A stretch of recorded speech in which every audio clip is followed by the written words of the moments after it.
না Jyotijit, this is my final call. এই সিদ্ধান্তের কোনো রকম কোনো নড়চড় হবে না। আমি ওকে অনেক সুযোগ দিয়েছি, অনেকবার সুযোগ দিয়েছি। ও চেঞ্জ হবার নয়, শি উইল নেভার চেঞ্জ। ও নিজেকে এই পন্থাতেই চিরকাল এনকারেজ করবে, আগেও করেছে, ভবিষ্যতেও তাই করবে। আসলে ও হচ্ছে ওয়ান ট্র্যাক মাইন্ডেড। ও ধরেই নিয়েছিল যে ওর জীবনের সমস্ত সমস্যার কারণ হচ্ছে গুড্ডি। তাই গুড্ডি যখন ওর জীবন থেকে সরেও গেল তখনও তাই ভেবেছে। গুড্ডি যখন ওর জীবনে গুড্ডির ছায়াটুকু পর্যন্ত রাখেনি, ও তখনও তাই ভাবছে। ওর বাচ্চা গুড্ডিকে ভালোবাসে বলে ওর কমপ্লেক্স হয়। ও ধরে নেয় গুড্ডি ওর বাচ্চাকে ভালোবাসে, ওর বাচ্চা গুড্ডিকে ভালোবাসে, গুড্ডি আমাকে ভালোবাসে। এটা ওর মেন্টাল ট্রমা, এটা ওর মেন্টাল প্রবলেম। ও ধরে নেয় যে ওর সঙ্গে আমার সংসারটা হচ্ছে একটা মিথ্যে সংসার। যা ধরে নেয় তার পুরোপুরি মিথ্যা নয়, কিন্তু পুরোটা সত্যিও নয়। কিন্তু তার পরিণতি এটা হতে পারে না জ্যোতিজিৎ। তার পরিণতিতে কেউ কাউকে খুন করার কথা ভাবতে পারে না, কেউ কাউকে খুন করার চেষ্টা করতে পারে না। গুড্ডি তো মরে যেত জ্যোতিজিৎ, বাই চান্স লাকিলি বেঁচে গেছে। আর যে ওকে মারার চেষ্টা করেছে সে নিরাপদে সুস্থভাবে প্রোটেকশনে বাড়িতে বসে ঘুমাবে, এটা হতে পারে না। তাই আমার সিদ্ধান্তে আমি অবিচল থাকবো। Be ready Shirin. আমি এক্ষুনি বাপি আর মাকে ফোন করবো। তোমার যাকে খুশি তাকে ফোন করতে পারো। পৃথিবীতে কেউ এই আইনটা বদলাতে পারবে না। Nobody can save you right now. এই পৃথিবীতে এখন তোমাকে অ্যারেস্ট হওয়া থেকে কেউ বাঁচাতে পারবে না, কারণ এই ক্ষমতাটা আমার হাতে। করো না অনুজ, বলছি তুমি আমাকে প্লিজ এই অপমানটা করো না প্লিজ। অপমানের কিছু বোঝো তুমি? যাক, তোমার সঙ্গে কথা বলতে এই বিষয়ে আমার কোনো I am just waiting for the arrest warrant. আমি বাড়িতে, তাই এখনো তুমি অ্যারেস্ট হও। নাহলে এতক্ষণ আমি নিজে অ্যারেস্ট ওয়ারেন্ট বার করে নিয়ে তোমাকে অ্যারেস্ট করে ফেলতাম।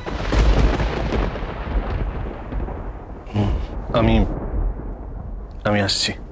কেন তাড়াহুড়ো করছো তুমি এত? কোথায় যাবে? বাড়ি যাচ্ছি। গুড্ডি অনেকক্ষণ একা আছে। জ্যোতিজিৎ, গুড্ডিকে বলে কিন্তু কিছু হবে না। গুড্ডি এক্ষেত্রে কোনোভাবে আমাকে প্রভাবিত করতে পারবে না। আমি গুড্ডির বস।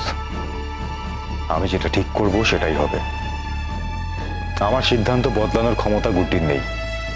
তাই শুধু শুধু আমার মনে হয় ওকে তোমার এই ব্যাপারে বিব্রত না করাই ভালো। হ্যাঁ, তুমি জানিও, গুড্ডি একটু সুস্থ হোক, তারপর জানিও।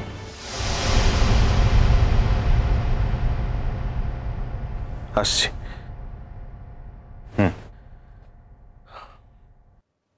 শিরিন, তুমি কাজটা ভালো করনি।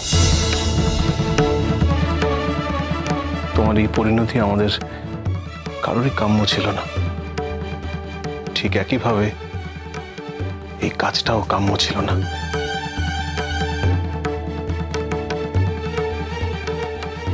আসি।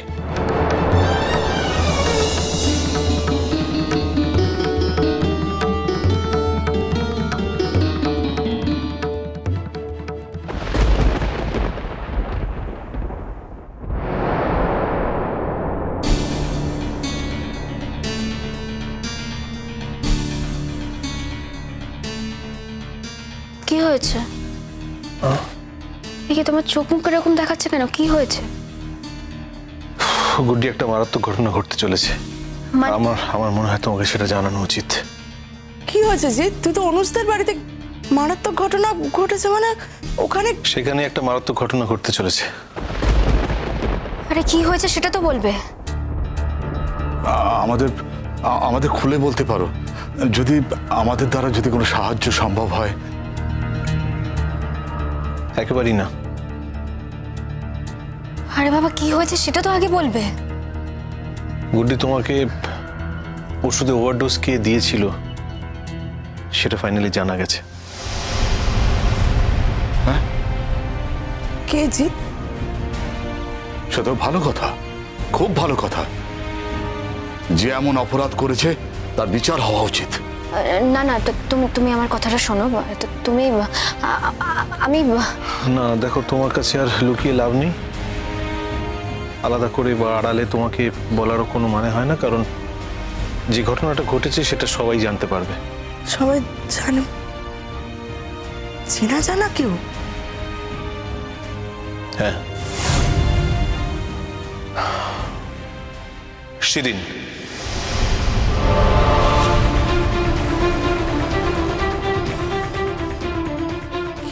বলছিস তুই? শিরিন, ও তো অনুজের বউ। ও গুড্ডির সঙ্গে ওর মুখ হচ্ছে কেন? বাবা, সে অনেক ইতিহাস, তুমি তো ছিলে না, তুমি জানবে না। কিন্তু বরাবরই ও গুড্ডির অনেক ক্ষতি করতে চেয়েছে, বরাবর। কিন্তু এবার যেটা মানে এতটা ডেঞ্জারাস অ্যাটেম্পট যে ও করে ফেলবে, এটা আমরা ভাবতে পারিনি। ওর যে গুড্ডির ওপর এত রাগ, সেটা আমি কল্পনাও করতে পারিনি। আমাকে আগে একটা কথা বলো তো, এখন কি এটা সবাই জেনে গেছে? হ্যাঁ, অনুজোর স্টাফদের ডেকেছিল, ভিডিও ফুটেজ দেখানো হয়েছে। ভিডিও ফুটেজ আর সার্কামস্টেন্সিয়াল এভিডেন্স মিলে প্রমাণ হয়ে গেছে যে শিরিনী তোমাকে ওভারডোজ করেছিল।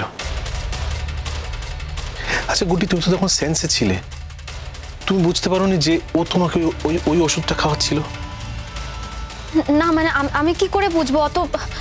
আচ্ছা একটা কথা বলো না, তোমাদের কোনো ভুল হচ্ছে না তোমার? কেন, তোমার কি মনে হয় ভুল হওয়ার কোনো সম্ভাবনা আছে? এখন এই মুহূর্তে ঠিক কি পরিস্থিতি? অনুজ ক্লিয়ার ইনস্ট্রাকশন দিয়ে দিয়েছে ওর স্টাফদের, ওয়ারেন্ট ইস্যু করতে বলেছে, অ্যারেস্ট হবে। মানে কি বলছো তুমি? যা বলছি ঠিকই বলছি। ঠিক করেছে। এরকম একটা মেয়ের জন্য কোনো দয়া মায়া রাখাই উচিত না। বাজে অসভ্য মেয়ে একটা, যতবার সুযোগ পেল ততবার সুযোগগুলোকে হারালো। আমি একটা কথা বুঝতে পারছি না, গুড্ডি কি এমন অপরাধ করেছে যে ওকে মেরে ফেলতে হবে? বাবা, আমি তো বললাম, তুমি জানো না সবটা। অপরাধ গুড্ডি কিছু করেনি, কিন্তু এমন কিছু করেছে যাতে হয়তো শিরিনের স্বার্থে ঘা লেগেছে, আর সেটাকেই ও অপরাধ বলে মনে করে নিয়েছে। দিদি, এমন সময় এই ঘটনাটা ঘটালো যখন আমাদের কোনো সংসর্গই নেই, 6টা বছর আমাদের মধ্যে কোনো যোগাযোগ হয়নি, আমাদের দেখা পর্যন্ত হয়নি। এত বড় একটা ভুল কাজ করে ফেললো শিরিন দিদি। শোনো, আমার কথাটা মন দিয়ে শোনো, যেভাবেই হোক এই ব্যাপারটাকে না ধামাচাপা দিতে হবে। মানে তুমি বলছো এই কথা? তুমি একটা পুলিশ অফিসার হয়ে তুমি বলছো যেভাবেই হোক ধামাচাপা দিতে হবে? না না, আমার কেস বলে আমি বলছি, অন্য কারোর কেস হলে নিশ্চয়ই আমি এই কথাটা বলতাম না। কেন তোমার কেসেই বা তুমি কেন বলবে গুড্ডি? শিরিন যদি একটা এত বড় অন্যায় করে ধরা পড়ে, তাহলে ধরা পড়বে, কিছু করার নেই কারোর। তুমি কেন প্রতিবাদ করতে যাচ্ছ? আমি ছোটবেলা থেকে ওদের বাড়িতে মানুষ হয়েছি, বড় হয়েছে ওদের বাড়িতে, আমার এটুকু কৃতজ্ঞতা বোধ নেই।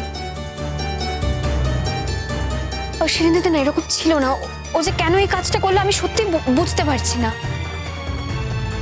গুড্ডি, কে কিরকম ছিল সেটা বড় কথা নয় গুড্ডি, কে কিরকম হয়েছে বর্তমানে সেটা বড় কথা।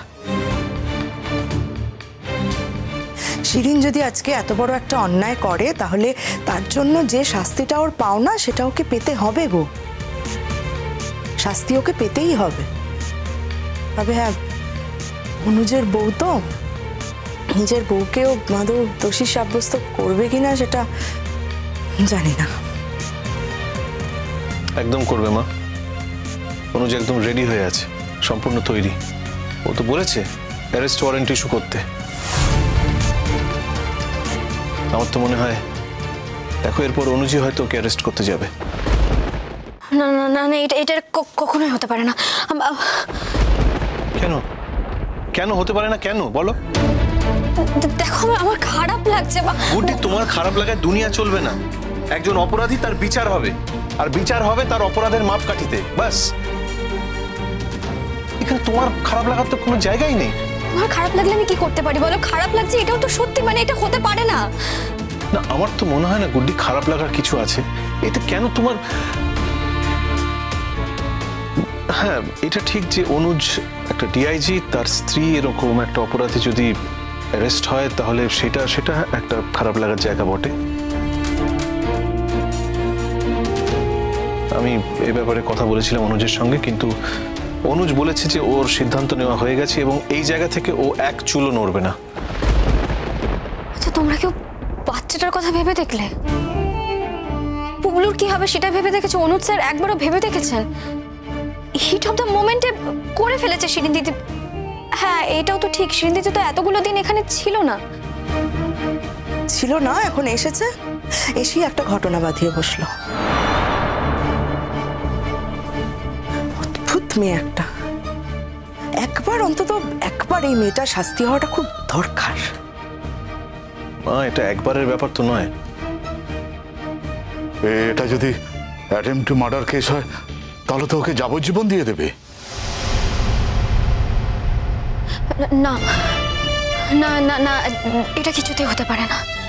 শিরিন দিদিকে যেভাবে হোক এই কেসটা থেকে আমাকে বের করতেই হবে। ছিছি, আমি মুখ দেখাবো কি করে প্রফেসর আঙ্কেল আর আন্টির কাছে? ওরা তো এটাই ভাববে, এটা তো সত্যি হয়ে যাবে যে আমার ওর ওপর হয়তো আক্রোশ ছিল আর সেজন্য আমি ওকে এত বড় শাস্তি দিলাম। দেখো, যে করে হোক কিছু একটা আমাকে করতেই হবে।